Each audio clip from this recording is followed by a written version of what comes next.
Okay, તો આપણે છેલ્લા લેક્ચરમાં ચેપ્ટર 1 લેવલ 1ના MCQs JEE માટેના પૂરા કર્યા હતા. નેક્સ્ટ સેક્શન હતું જે સ્વપ્રયત્ન કરો, એ મેં તમને હોમવર્કમાં આપેલા છે, જાતે કરવાના છે. પણ એમાં હું 52 અને 53 આ બે જે MCQ છે જરા ડિસ્કસ કરું છું, કારણ કે એમાં એક અલગ વ્યાખ્યા આવે છે. વૃત્તીય સંબંધ કોને કહે છે? પહેલાં આપણે વ્યાખ્યા જોઈએ. વૃત્તીય સંબંધ, વૃત્તીય સંબંધ. વૃત્તીય સંબંધ એટલે શું? કે ધારો કે R એ ગણ એ પરનો સંબંધ છે. જો x પ્રત્યેક XYZ અથવા તો આમ લખીએ, જો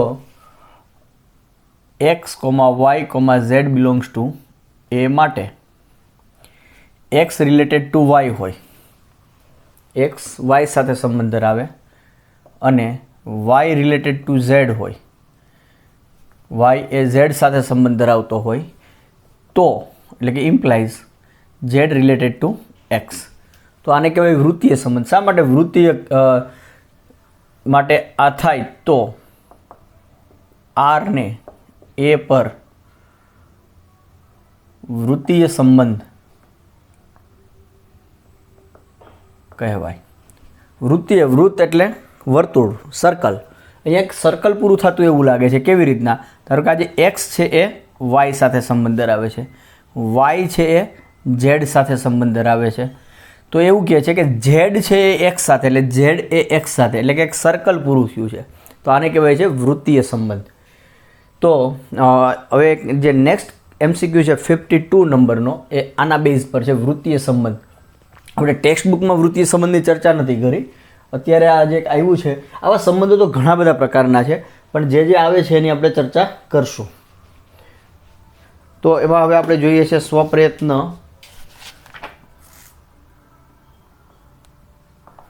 એમાં 52 નંબરનો પ્રોબ્લેમ છે.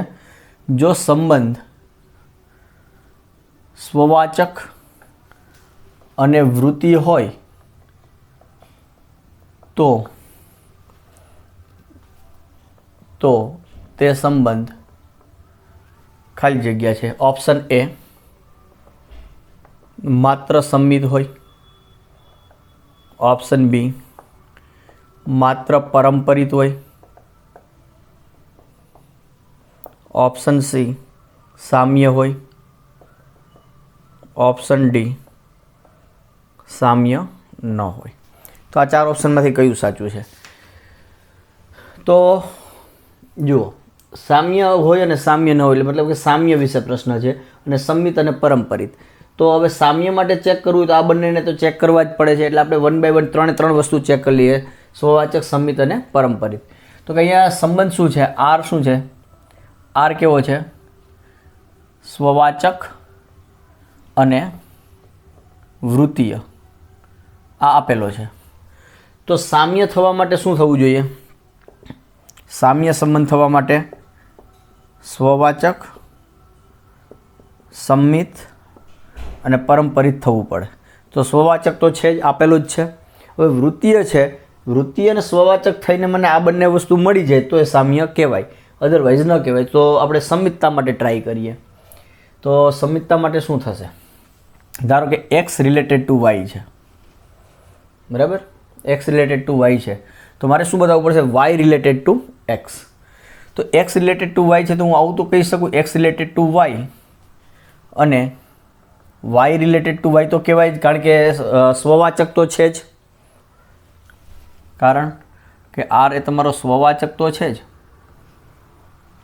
તો x related to y, y related to y, તો y રિલેટેડ ટુ x થઈ જશે, કારણ કે R વૃત્તીય તમને આપ્યો છે. જો x y સાથે, y સાથે, તો y x સાથે થઈ જશે, કારણ કે એ વૃત્તીય આપેલો છે. વૃત્તીયની હમણાં આવી વ્યાખ્યા જોઈ છે આપણે, એ પ્રમાણે શું થશે? x y ને રિલેટેડ, y અહીંયા જે પણ કોઈ હોય એને રિલેટેડ, તો આ y છે એ x ને રિલેટેડ થાય. તો અહીંયા વાય રિલેટેડ ટુ વાય છે જ, કારણ કે સ્વવાચક છે એટલે. તો વાય રિલેટેડ ટુ એક્સ સાબિત, એક્સ રિલેટેડ ટુ વાય તો વાય રિલેટેડ ટુ એક્સ. તો આર શું થઈ ગયો? આર તમારો શું થઈ ગયો? સંમિત થઈ ગયો. તો આ સંમિત પણ થઈ ગયો. પરંપરિત ચેક કરવાનું થયું. તો ધારો કે એક્સ રિલેટેડ ટુ વાય અને વાય રિલેટેડ ટુ ઝેડ છે, તો મારે શું બતાવવાનું થશે? એક્સ રિલેટેડ ટુ ઝેડ બતાવવાનું થાય. અચ્છા, તો આના ઉપરથી શું કહી શકો? એક્સ રિલેટેડ ટુ વાય અને વાય રિલેટેડ ટુ ઝેડ. તો ઝેડ રિલેટેડ ટુ શું થશે? એક્સ. કેમ? કારણ કે આર શું છે? એ તમારો વૃત્તીય સંબંધ છે. પણ હમણાં જ આપણે પ્રૂવ કર્યું કે આર તમારો સંમિત પણ છે. તો આર સંમિત હોય તો ઝેડ રિલેટેડ ટુ એક્સ, તો એક્સ રિલેટેડ ટુ ઝેડ થાય. તો શું પ્રૂવ થયું? X related to Y, Y related to Z, તો ઝેડ તો એક્સ રિલેટેડ ટુ ઝેડ આ સાબિત થયું. તો આ શું થઈ ગયું? આર એ પરંપરિત છે. તો માત્ર સંમિત છે એ વસ્તુ ખોટી થઈ. ના, એ માત્ર સંમિત નથી, પરંપરિત છે અને સ્વવાચક છે. માત્ર પરંપરિત છે તો કે આ પણ ખોટું, એ સંમિત પણ છે. તો સામ્ય છે તો કે હા, તો આ પરંપરિત, સંમિત અને સ્વવાચક તો આપેલો જ છે. તેથી આર શું થઈ ગયો? સામ્ય સંબંધ થઈ ગયો. તો સામ્ય હોય અને સામ્ય ન હોય એ ખોટું. So option C is correct. Okay, તો આ તો તમારો 52 નંબરનો પ્રોબ્લેમ. હવે નેક્સ્ટ પ્રોબ્લેમ છે 53 નંબર. એની પણ ચર્ચા કરી લઈએ. એ પણ એક એવી વ્યાખ્યા છે કે જે આપણે ટેક્સ્ટ બુકમાં ડિસ્કસ કરી નથી. તો એ છે ત્રિકોણીય સંબંધ. ત્રિકોણીય સંબંધ કોને કહે છે? વ્યાખ્યા: ત્રિકોણીય સંબંધ. ધારો કે આર એ ગણ એ પરનો સંબંધ છે. જો એક્સ રિલેટેડ ટુ વાય અને X related to Z implies Y related to Z, તો આરને એ પર ત્રિકોણીય સંબંધ કહે છે. સી આનો જે તમે ડાયાગ્રામથી જોશો તો વધારે આઈડિયા આવશે કે વાય ઇટ ઇઝ કોલ્ડ ત્રિકોણીય. અહીંયા શું કહે છે? આ એક્સ છે, આને હું વાય કહું છું અને આને હું ઝેડ કહું છું. 3 બિંદુ લીધા કોઈ પણ. ધારો કે એક્સ રિલેટેડ ટુ વાય એટલે કે આની નાની વચ્ચે સંબંધ છે. એક્સ ઝેડ સાથે પણ સંબંધ ધરાવે છે. તો જો એક્સ વાય અને એક્સ ઝેડ સાથે સંબંધ ધરાવતો હોય તો આ વાય એ ઝેડ સાથે સંબંધ ધરાવતો હોવો જોઈએ. તો જો આ બે હોય તો આ થવું જોઈએ. તો આને કહેવાય ત્રિકોણ. એક ત્રિકોણ પૂરો થાય છે, ત્યાં આપણે સર્કલ પૂરું થતું હતું, અહીંયા એક ત્રિકોણ જેવું થાય છે, એટલે આને કહે છે ત્રિકોણીય સંબંધ કહે છે. તો હવે નેક્સ્ટ 53 નંબરનો પ્રોબ્લેમ એ જ છે, 53 નંબર, કે જો એક્સ એસ વાય, મતલબ કે અહીંયા આરને બદલે એસ વાય પૂરો છે. જો એક્સ એસ વાય અને X S Z implies Y S Z, તો સંબંધ એસને ખાલી જગ્યા સંબંધ કહે છે. એમાં જે ઓપ્શન્સ આપ્યા છે સામ્ય, વૃત્તીય, ત્રિકોણીય કે સામ્ય. અચ્છા, સામ્ય બે વખત આપી દીધું, that is a printing mistake. પણ સામ્ય, વૃત્તીય કે ત્રિકોણીય, તો આ થશે તમારો ત્રિકોણીય સંબંધ. આ જે મેં વ્યાખ્યા આપી છે એ પ્રમાણે શું થશે? ત્રિકોણીય સંબંધ. તો આ તો તમારો પ્રોબ્લેમ નંબર 53. સ્વપ્રયત્ન કરો. હવે આપણે જોઈએ છીએ લેવલ 2. લેવલ 2ના પ્રોબ્લેમ્સ ડિસ્કસ કરીએ.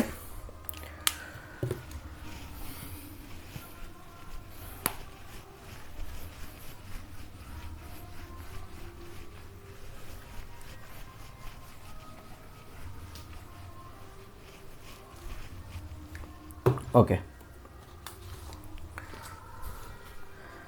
તો લેવલ 2માં જે તમારાથી થઈ શકશે એવા એક્ઝામ્પલ્સ હું સ્કીપ કરું છું. પહેલો પ્રોબ્લેમ જોઈએ, લેવલ 2. ફર્સ્ટ, જો n સભ્યો ધરાવતા સાત ગણ એ પરનો સ્વવાચક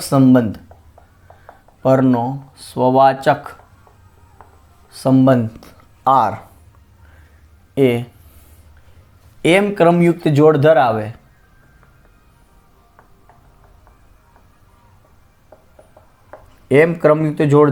છે તો option A M greater than or equal to N, option B M less than or equal to N, option C M equal to N અને ઓપ્શન ડી એક પણ નહીં. પ્રોબ્લેમ બહુ સિમ્પલ છે. શું આપ્યું છે કે એન સભ્યો ધરાવતા ગણ એ એટલે એની અંદર એન સભ્યો છે, સે A1 A2 A3 and so on AN. હવે આ પરનો સ્વવાચક સંબંધ આર એટલે આર પર એ પરનો કોઈ સંબંધ છે આર અને કેવો આપ્યો છે સ્વવાચક સંબંધ જે એમ ક્રમયુક્ત જોડ ધરાવે છે. એટલે હવે આની અંદર જે ક્રમયુક્ત જોડ આવવાની છે એ કેટલી આવવાની છે એમ છે. હવે આ આર કેવો મને આપ્યો છે એ સ્વવાચક છે.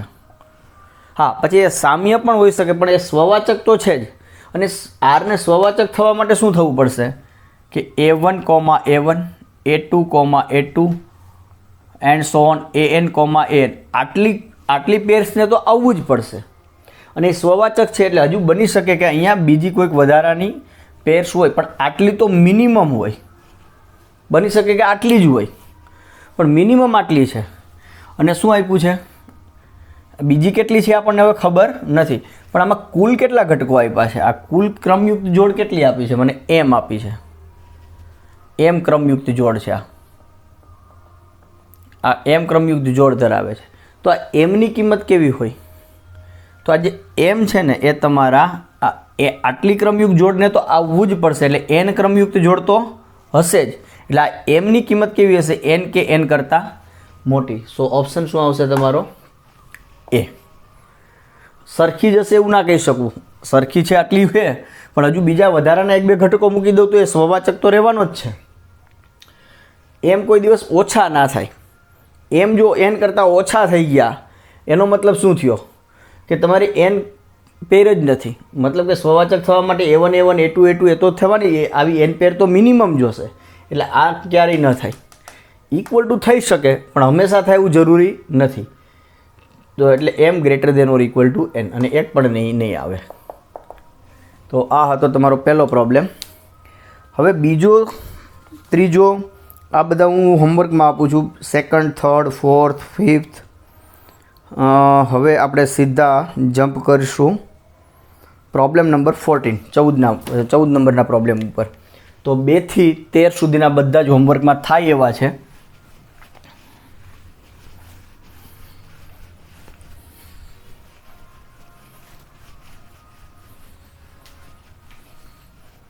So now problem number 14.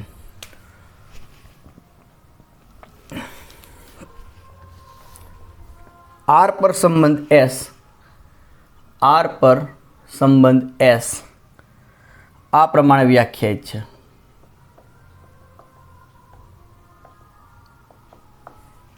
કઈ રીતના કીધું છે તો કે x, y belongs to S તો અને તો જ આ x ગુણ્યા y કરો તો એ 0 કે 0 કરતાં મોટા થવા જોઈએ. તો S એ ખાલી જગ્યા એમાં ઓપ્શન્સ આપ્યા છે સામ્ય સંબંધ છે, બી ફક્ત સ્વવાચક, સી ફક્ત સંમિત કે ફક્ત પરંપરિત. ઓકે તો આમાં શું આવશે તો સંબંધની વ્યાખ્યા કેવી રીતના આપી છે કે આર પર સંબંધ એસ, આર એટલે વાસ્તવિક સંખ્યાઓ એટલે એક્સ અને વાય કેવી હશે વાસ્તવિક સંખ્યાઓ. તો એક્સ, વાય એસમાં ક્યારે આવશે એટલે કે એક્સ અને વાય એકબીજા સાથે એસ દ્વારા સંબંધિત છે એવું ક્યારે કહેવાય તો કે બંનેનો ગુણાકાર 0 કે 0 કરતાં મોટો થવો જોઈએ.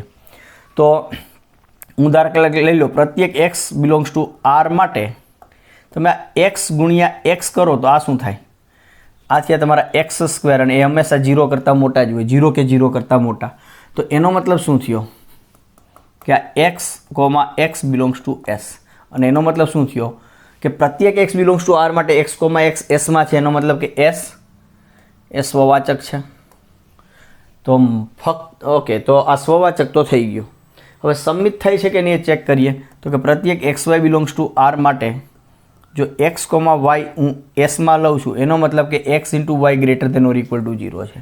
પણ એનો મતલબ તો એ થાય કે Y into X greater than or equal to 0 છે. એક્સ વાય બરાબર વાય એક્સ થાય. તો એનો મતલબ એવો થયો કે Y comma X belongs to S. તો એક્સ વાય જો એસમાં હોય તો વાય એક્સ એસમાં છે. એનો મતલબ શું થઈ ગયો? એસ એ તમારો સંમિત સંબંધ થઈ ગયો. તો એ ફક્ત સ્વવાચક અને ફક્ત સંમિત એવું નથી, એ સ્વવાચક અને સંમિત બંને તો થઈ જ ગયો. એનો મતલબ કે ફક્ત સ્વવાચક અને ફક્ત સંમિત આ બંને ઓપ્શન નીકળી ગયા. અને ફક્ત પરંપરિત પણ નીકળી ગયું ને. કદાચ એ પરંપરિત થઈ જાય છે, ધારો કે આ પરંપરિત થઈ ગયો, તો એ સાથે સાથે સંમિત અને સ્વવાચક એ છે. એનો મતલબ કે ફક્ત પરંપરિત છે એવું ના કહેવાય. એટલે ઓપ્શન એ ઇઝ કરેક્ટ. જો હજુ આપણે પરંપરિત છે એવું સાબિત નથી કર્યું, પણ આ બે થઈ ગયા એટલે ફક્ત પરંપરિત નીકળી ગયું, એટલે ઓપ્શન એ સાચું થઈ ગયું. એક તો સાચું હશે જ, પણ આપણે અત્યારે હવે અહીંયા એક્ઝામમાં હોય તો બરાબર છે, કરી નાખો આ ટીક, અને પરંપરિત ચેક કરવાની જરૂર નથી. પણ અત્યારે તમારે પરંપરિત છે ચેક કરવું જોઈએ. તો એ એક સરસ એક્સરસાઇઝ છે કે પરંપરિત કેવી રીતે ચેક કરવું. સો લેટ અસ ટ્રાય કે પરંપરિત છે કેમ બતાવશું. તો કે હું x y z belongs to R માટે ધારો કે x Y belongs to S અને y z belongs to S લઉં છું. તો એનો મતલબ કે x dot y greater than or equal to 0 અને y dot z greater than or equal to 0 થશે. ઓકે, તો આ બેનો ગુણાકાર 0 કે 0 કરતાં મોટો છે. તો આનો મતલબ શું થયો છે? આ બે સંખ્યાનો ગુણાકાર 0 કે 0 કરતાં મોટો છે. તો એનો મતલબ કે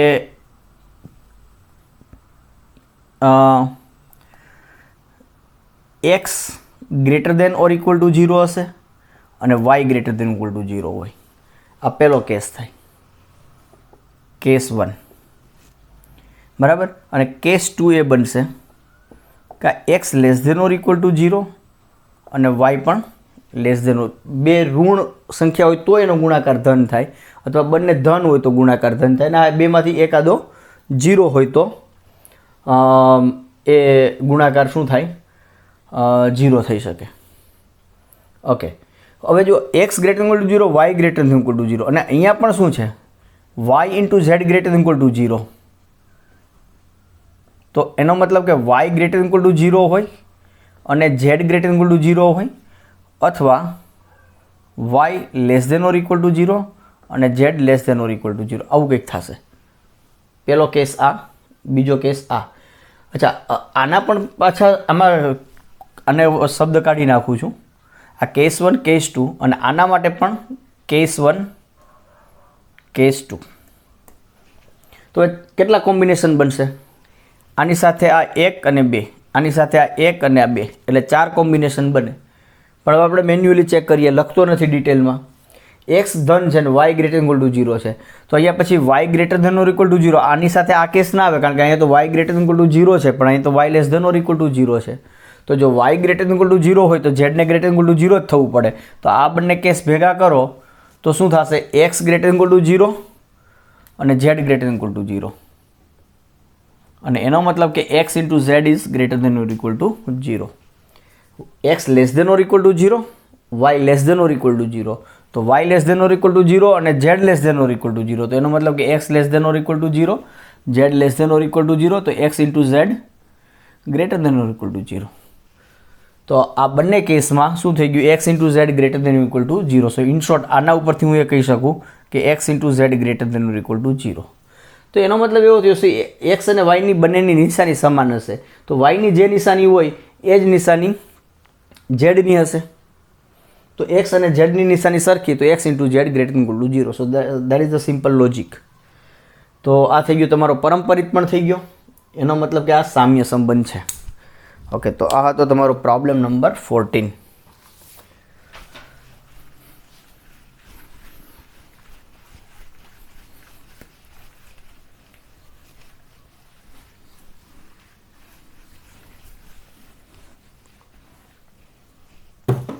Yes.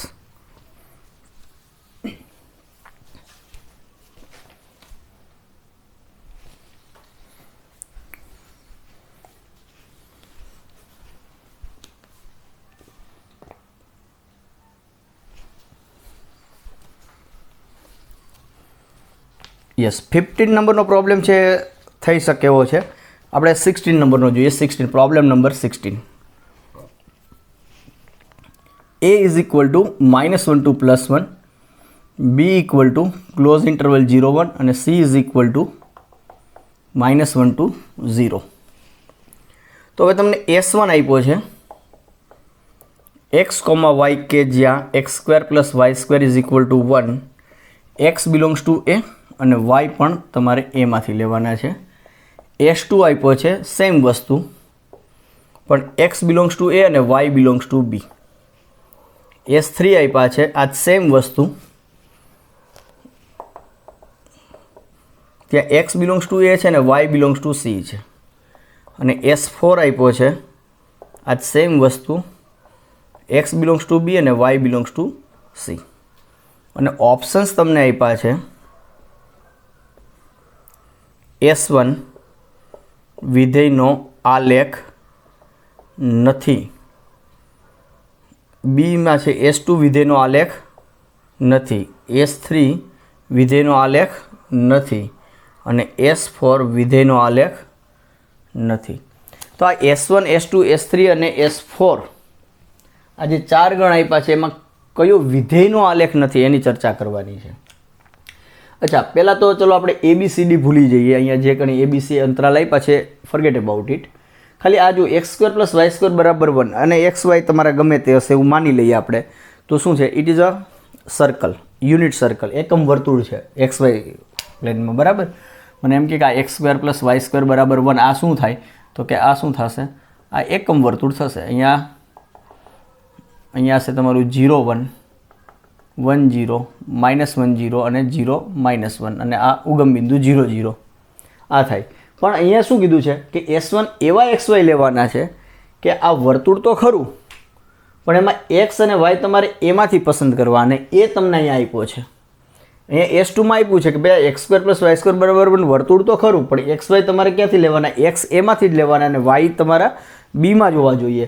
બી તમારો 0 1 છે, મતલબ કે આ વર્તુળનો અમુક ભાગ આવી જશે. હવે કયો ભાગ છે એ ભાગ તમને જો ખબર પડી જાય કે આટલો ભાગ છે તો એના ઉપરથી તમને આઈડિયા આવી જશે કે એ વિધેયનો આલેખ થાય છે કે નહીં. અચ્છા, તો પહેલાં આપણે a અને a લઈએ. ચલો, તો a શું છે? -1 થી +1, એટલે આ -1 થી +1 a, અને y પણ એમાંથી જ લેવાના. તો આ આપણી x અક્ષ છે અને આ y અક્ષ છે, તો y પણ -1 થી આમ +1 અને અહીંયા -1. તો આમાં વર્તુળ આનો આલેખ આવો મળશે, રાઈટ? વર્તુળ. તો એમ કહે છે કે આ S1 વિધેયનો આલેખ નથી. તો બરાબર છે, કારણ કે હું અહીંયા 1/2 પસંદ કરીશ તો આ શું થાય છે? બે જગ્યાએ કટ, એટલે કે એક 1/2 x બરાબર 1/2 માટે મને બે કિંમતો મળે છે. તો એક બિંદુ માટે જો મને બે કિંમતો મળતી હોય તો વિધેય ના થાય. એટલે કે x ની એક કિંમત માટે મને y ની બે કિંમતો મળે તો આ વિધેય નથી, મતલબ કે S1 વિધેયનો આલેખ નથી. તો આ વસ્તુ સાચી થઈ ગઈ. અચ્છા, તો પહેલો જ ઓપ્શનમાં સાચું મળી ગયું આપણને, એટલે આ ત્રણેય આપણે ખોટી થશે હવે, કારણ કે આપણો એક જ ઓપ્શન સાચો હોય છે. પણ અત્યારે આપણે ચેક કરીએ કે આ શું થાય છે. હવે S2 માટે શું કહે છે? આ S1 માટે હતું, હવે S2 માટે ચર્ચા કરીએ. તો એમાં x ક્યાંથી લેવાનો છે? એમાંથી. a એટલે કે -1 ટુ +1, આ -1 થી +1, અને y તમારે લેવાના છે b માંથી. b કોણ છે? 0 1, એટલે આ છે તમારા 0 અને આ છે 1. તો એ આલેખ આટલો જ થશે, આટલો જ ભાગ. યસ, આ તો વિધેય છે. આ શું બતાવ્યું? વિધેય છે. કારણ કે જુઓ કે કોઈ પણ બિંદુએ તમને કિંમત એક જ મળે છે. હા, બે અલગ અલગ બિંદુએ સરખી કિંમત મળે એ વસ્તુ અલગ છે, પણ હું આ બિંદુએ કિંમત શોધવા જઈશ તો કેટલી આવશે? આટલી. અહીંયા જે હશે એ. આ બિંદુએ કિંમત કેટલી આવશે? અહીંયા હશે એ. તો દરેક બિંદુએ આગળ યુનિક કિંમત મળે છે, એટલે આ વિધેય થશે. પણ એને કીધું છે નથી, એટલે આ ઓપ્શન ગયો. S3 માટે જોઈએ. What is S3? તો x એમાંથી લેવાના અને y c માંથી લેવાના છે. a એટલે કે -1 ટુ +1 અને c શું છે આપણા? -1 ટુ 0. તો આ -1 ટુ 0, તો આલેખ ખાલી એટલો ભાગ જ આવશે. તો આ પણ વિધેય છે. અને S4 શું આવશે? x તમારે b માંથી લેવાના છે. b એટલે કે 0, 1, 0,1 અને વાય તમારે લેવાના છે સીમાંથી એટલે કે -1,0 -1,0 એટલે આટલો ભાગ જ આવશે. તો આ પણ આલેખ છે, વિધેયનો આલેખ છે એટલે આ પણ વિધેય છે, આ વિધેય છે એટલે આપણો જવાબ ખોટો, પણ વિધેય છે એટલે આને નથી કીધું છે એટલે આપણા માટે ખોટું થશે. તો S1 એ વિધેયનો આલેખ નથી, એ સાચું છે, રાઈટ. તો આ પણ વિધેય છે, વિધેય છે મતલબ કે વિધેયનો આલેખ છે. તો આ હતો તમારો પ્રોબ્લેમ નંબર 16.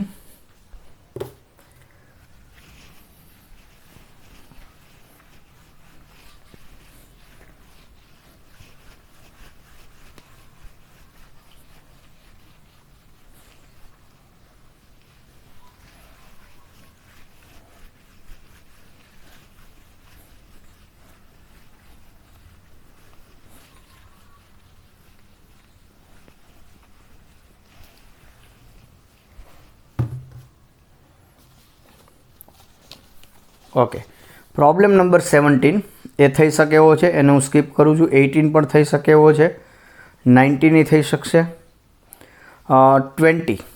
20 નંબરનો પ્રોબ્લેમ કરીએ છીએ, 20 નંબરનો પ્રોબ્લેમ નંબર 20. જો f તમારું -1 to +1 થી બીનું વિધેય હોય અને f of x બરાબર sin ઇન્વર્સ 2x/1 + x², ત્યારે જો f એક અને વ્યાપ્ત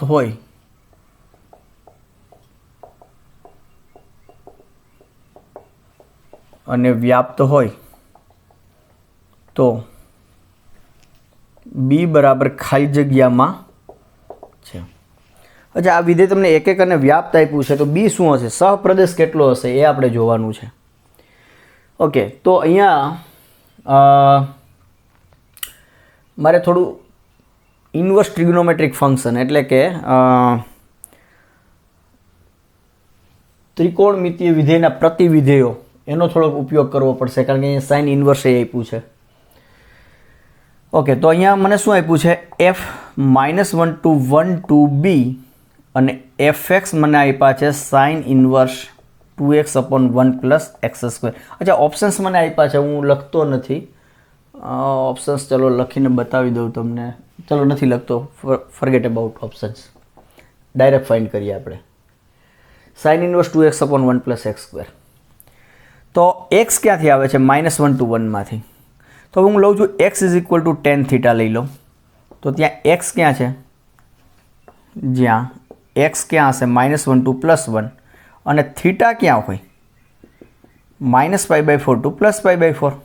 આ તમે ત્રિકોણમિતીય પ્રતિવિધેયમાં કદાચ શીખા હશો કે x જો -1 to 1 માં લઈશ તો થીટા તમારો ક્યાં મળશે, એટલે કે થીટા બરાબર tan ઇન્વર્સ x.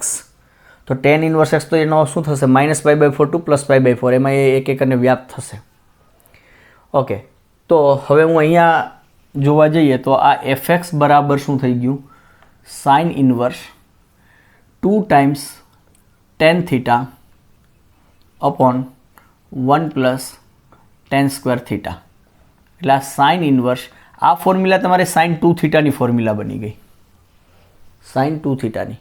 હવે હું આ સાઇન ઇન્વર્સ અને સાઇનને કેન્સલ ક્યારે કરી શકું, તો આ સાઇન ઇન્વર્સ અને આ સાઇન અહીંયા સ્ટાર, તો આ થઈને સ્ટાર ક્યારે આવે, જો આ જે સ્ટાર છે ને એ તમારો કેમાં હોવો જોઈએ, -π/2 to +π/2 માં હોય તો તમે આને કેન્સલ કરી શકો. આવું કંઈક રૂલ છે, રાઈટ. તો અહીંયા 2θ છે, સ્ટાર તરીકે 2θ છે, તો 2θ ક્યાં આવે છે જોઈએ. તો અહીંયા શું થાય છે મારી આગળ, થીટા બિલોંગ્સ ટુ -π/4 to +π/4. તો એનો મતલબ કે આ 2θ ક્યાં જશે, 2 થી ગુણો આને, તો -π/2 to +π/2, અને આ જે છે એ ક્લોઝ ઇન્ટરવલ -π/2 to +π/2 નો સબસેટ થશે. તો હું આ બંનેને કેન્સલ કરી શકું ને આ મને શું મળ્યા, 2θ. તો fx બરાબર મને શું મળ્યું, 2θ. તો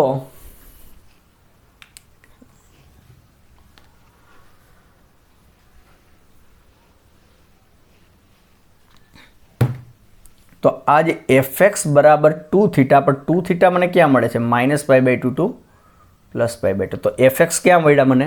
-π/2 ટુ +π/2 જ મળે છે. એનો મતલબ કે મારે b તરીકે શું હોવું જોઈએ? b બરાબર fનો વિસ્તાર, પણ fનો વિસ્તાર તો શું મળે મને? -π/2 ટુ +π/2.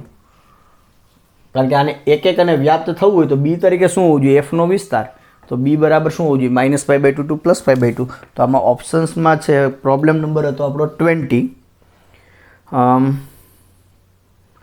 20ની અંદર સબસેટ છે, એટલે આ મળે છે તો આપણને આમાં મળે છે, એટલે આ થયું ઓપન. આનો સબસેટ છે એટલે હું કેન્સલ કરી શકું, આમાં હોય ત્યાં સુધી કેન્સલ કરી શકું, પણ અહીંયા એન્ડ પોઈન્ટની મારે જરૂર પડતી નથી. તો fનો વિસ્તાર શું મળે છે મને? 2θ તો આમાં જ છે, -π/2 કે +π/2 હશે એની ગેરંટી નથી. આ તો જસ્ટ ખાલી સમજવા માટે રાખ્યું હતું કે જો આમાં પણ હોય તમારા આ 2θ તો તમે કેન્સલ કરી શકો, પણ 2θ તો એના કરતાં નાના ભાગમાં છે, તો ઓબ્વિયસલી કેન્સલ તો થાય. સો ઓપ્શન તમારો આવશે પ્રોબ્લેમ નંબર 20માં બી ઓપ્શન. આ તમારો ઓપ્શન પણ બી જ છે અને અહીંયા પણ બી જ છે, સો ડોન્ટ કન્ફ્યુઝ વિથ ધીસ. આ બી ઓપ્શન, આ તમારો જવાબ છે. ઓકે, હવે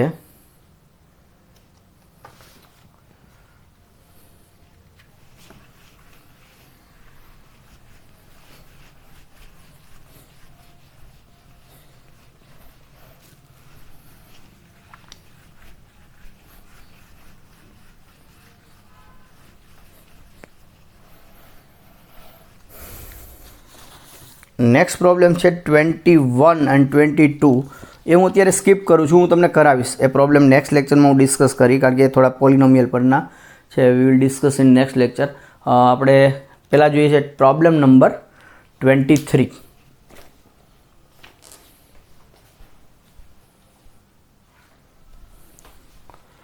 તો પ્રોબ્લેમ નંબર 23,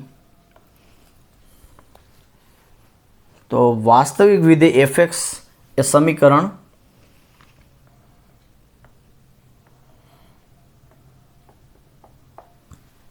f(x) એ સમીકરણ f of x minus y is equal to fx into fy minus f of 3 minus x into f of 3 plus y નું સમાધાન કરતું હોય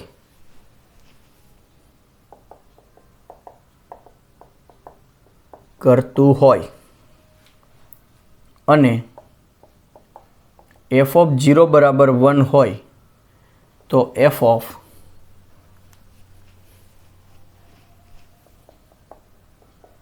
સિક્સ માઇનસ એક્સ બરાબર ખાલી જગ્યા. આ શું થશે? અને તમને ઓપ્શન્સ આપ્યા છે A, B, C, D. fx negative b છે તમારા f of 3, f of 3 plus f of 3 minus x કે નેગેટિવ fx. અચ્છા, ઓકે, તો જોઈએ કેવી રીતના થશે. શું મને આપ્યું છે કે મારું એક વિધેય મને આપેલું છે, એ આ સમીકરણનું સમાધાન કરે છે કે મને x માઇનસ વાય આપ્યા તો fx into fy minus f of 3 minus x into f of 3 plus Y. હવે f શું છે એ આપણને ખબર નથી. fx બરાબર સાઇન એક્સ છે, કોસ એક્સ છે, એવું કંઈ ખબર નથી, અને એ લઈ પણ ના શકીએ. કેમ? કારણ કે મારે f એવું વિધેય છે કે જે આનું સમાધાન કરે, અને બીજું કે 0 પાસે એની કિંમત 1 છે, તો એને પ્રશ્ન એ કર્યો છે કે f of 6 માઇનસ એક્સની કિંમત કેટલી થશે. અચ્છા, તો આપણે f of 0 બરાબર 1 એનો ક્યાંક ઉપયોગ કરવાનો થાય આપણે. ઓકે, તો હવે આનો આઈડિયા કેવી રીતના આવી શકે કે જો કે આ f of 6 માઇનસ એક્સ પૂછ્યું છે અને મને અહીંયા રકમમાં 3 માઇનસ એક્સ જેવું દેખાય છે, તો હું આને આમ લખી શકું 3 માઇનસ એક્સ માઇનસ 3. આમ લખું તો શું થાય છે જુઓ તા, minus minus plus, minus minus plus, yes, એટલે આ 6 અને માઇનસ એક્સ થઈ ગયા. એટલે મારે 3 આગળ કંઈક શોધવું પડશે. તો પહેલાં આપણે શરૂઆત અહીંથી કરીએ છીએ કે f of x minus Y બરાબર f of x into F of y minus F of 3 minus x into F of 3 plus y. એક જ મિનિટ, હું જરા આ x minus 3 okay 3 minus x બરાબર છે, ફાઇન. તો આ પ્રત્યેક એક્સ વાય માટે સાચું છે, ફોર ઓલ એક્સ વાય, જે પણ કંઈ એનો પ્રદેશ હશે એના માટે. તો હું અહીંયા એક્સ બરાબર વાય બરાબર 0 લઉં તો શું થાય? તો એફ ઓફ એક્સ ને વાય 0 લઉં એટલે એફ ઓફ 0 થઈ ગયા. F of 0 into F of 0 minus F of 3 into F of 3.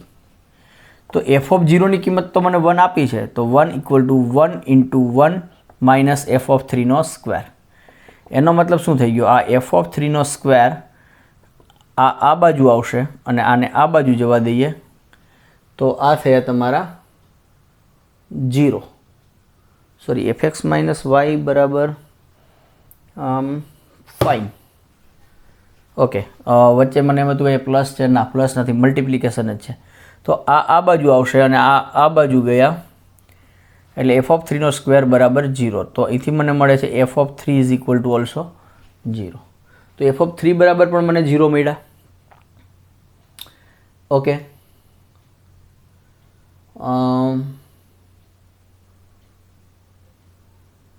Fine. તો મને બીજી એક માહિતી મળી ગઈ, એફ ઓફ 3 બરાબર 0.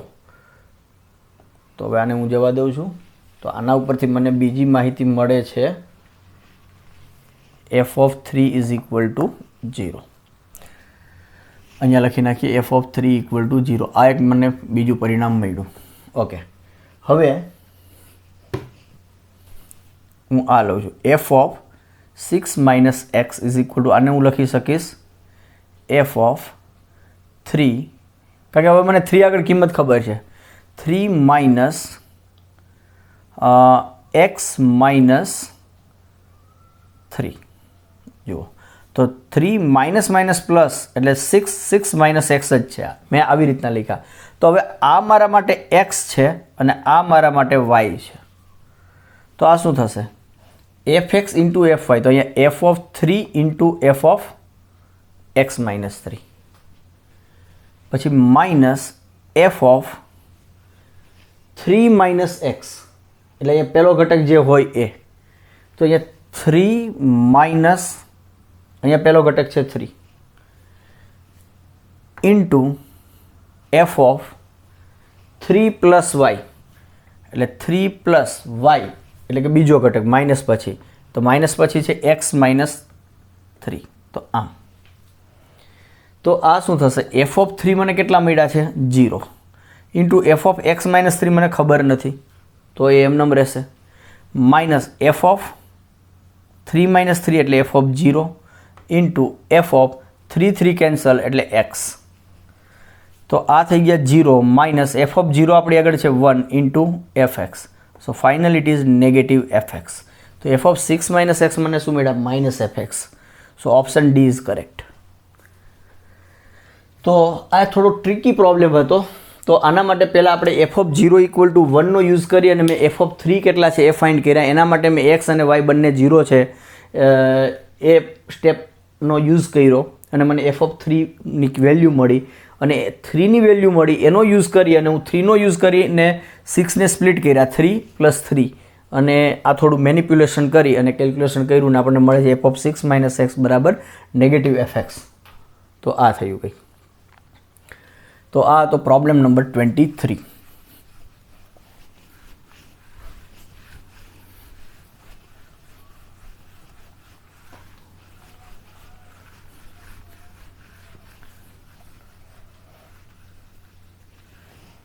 Yes.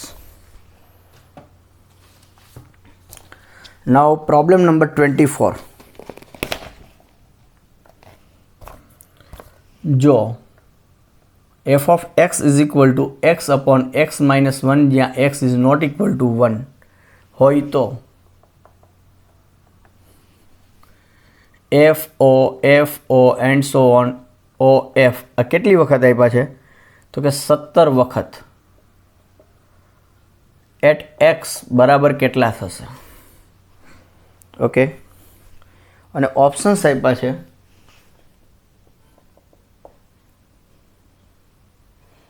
X upon x minus one x upon x minus one 17 घात के 17 एक्सना छेदमा एक्स माइनस वन आ 4 ऑप्शन्स है। तो एफ ओ एवं तमारे 17 वखत कम्पोजिशन लेवानुं छे। तो आपणे 2 वखतथी शरूआत करीए। पहला f o f at x शोधीए। तो आ शुं थशे एफ एट एफ एक्स। तो आ एफ एट एफ एक्स है मारा x upon x minus one. तो आ शुं थशे एफनी व्याख्या शुं छे जेना उपर एप्लाय थाय छे ए न्यूमरेटर में एम नम और डिनोमिनेटर में ए ओछा वन। तो अहींया एफ आना उपर एप्लाय थाय छे। तो आ x upon x minus one एम नम और x upon x minus one minus one. तो आनु सादुं रूप आपशो तमे तो एक्स छेदमां उपर छे एक्स और छेदमां आवशे x minus x plus one. X minus x plus one और एक्स माइनस वन केन्सल थया। तो आ थया तमारा एक्स। एटले तमने जे एफ ओ एफ है 2 वखत एप्लाय करो छो तो ये तमने शुं मळी गयुं एक्स। राइट। तो हवे जुओ कि एफ ओ एफ 3 वखत एप्लाय करीश अथवा तो 4 वखत करूँ छूँ। चलो 4 वखत करिए तो एट एक्स। तो एनो मतलब शुं थयुं आ f o f at f o f x आवुं थशे। तो 2 वखत एप्लाय करो छो तो तमने शुं मळी जाय छे एक्स ज मळे छे। तो फरी पाछा 2 वखत एप्लाय करशो तो एक्स ज मळशे। मतलब कि 2 वखत एप्लाय करो तो एक्स मळे छे। एनो मतलब एवो थयो कि 4 वखत 6 वखत 8 वखत 10 वखत तो आ बधा तमने एक्स ज मळशे। એટલે બેકી વખત એપ્લાય કરશો ને તો આ તમને એક્સ જ મળશે। તો અમારે હવે એફ ઓ એમ કેટલી વખત છે ઓ એફ આ 17 વખત છે। આ 17 વખત છે। તો એમાંથી હું આ એફ એક બાદ રાખું છું O F O and so on O F at X આ એપ્લાય કરી દઉં પહેલાં। એટલે આ મારાથી આ 16 વખત તો આ મને મળશે एक्स ज मळशे। आ मने एक्स ज आपशे। तो आ एफ एक्स तो आ शुं थई गयुं x upon x minus one. तो 17 वखत एप्लाय करशो तो आ x upon x minus one ज मळशे। So option A is correct. Wrong. तो आ तो तमारो प्रॉब्लम नंबर 24। ओके हवे नेक्स्ट प्रॉब्लम आपणे जोईए छीए। ए छे 25 है पण हूँ नेक्स्ट लेक्चर में राखीश। ए थोड़ोक आपणे समझशुं। 26 पण एमां ज राखीए। हूँ एक सिम्पल एवो थतो होय तमने कारण के आपणे टाइम पूरो थाय छे। सो लेट अस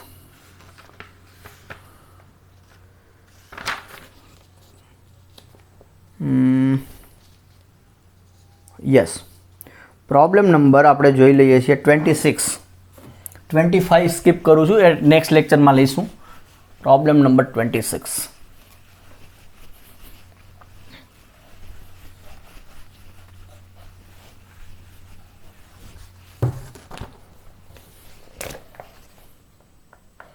में आप्युं छे एफ तमने एक आर थी आर परनुं एक विधेय आप्युं छे ए f of x plus y is equal to f x plus f y आ शरतનું પાલન કરે છે for all x Y belongs to R નું સમાધાન કરતું હોય।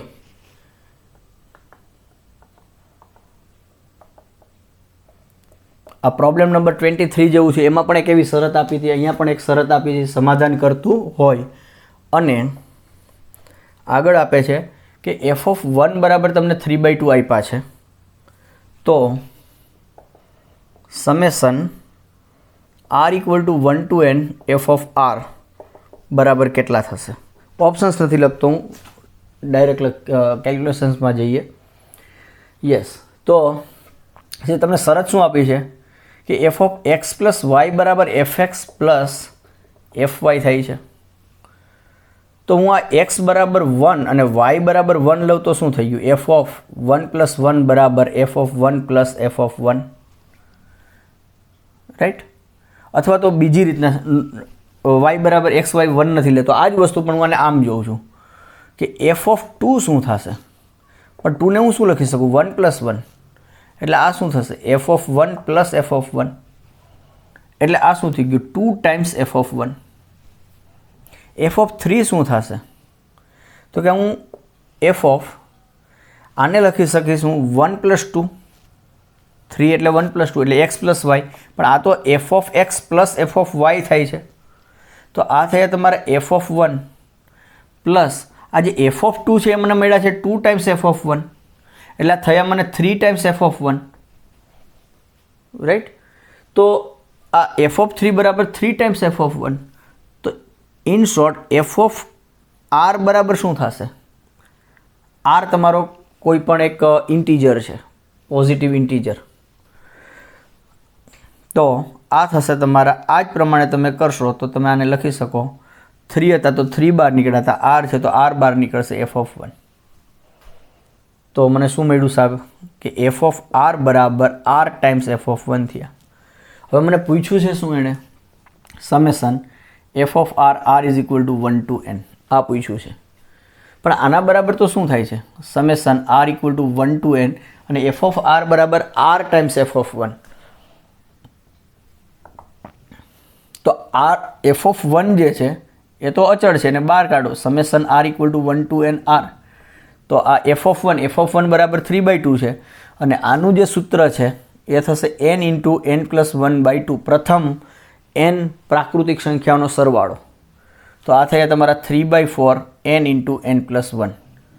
તો આ તમારો પ્રોબ્લેમ નંબર હતો 26. 26માં 4 જે ઓપ્શન્સ આપ્યા છે એમાં 3n n + 1/4. તો આ છે તમારો ઓપ્શન સી. તો she is your correct answer. Okay, તો હવે આપણે નેક્સ્ટ લેક્ચરમાં આમાં જે બાકીના બીજા બધા એક્ઝામ્પલ્સ છે લેવલ 2ના અને છેલ્લે જે ઓફલાઈન ઓનલાઈનમાં જે પૂછાયેલા છે એની આપણે ચર્ચા કરીશું. So we stop this lecture here. Thank you.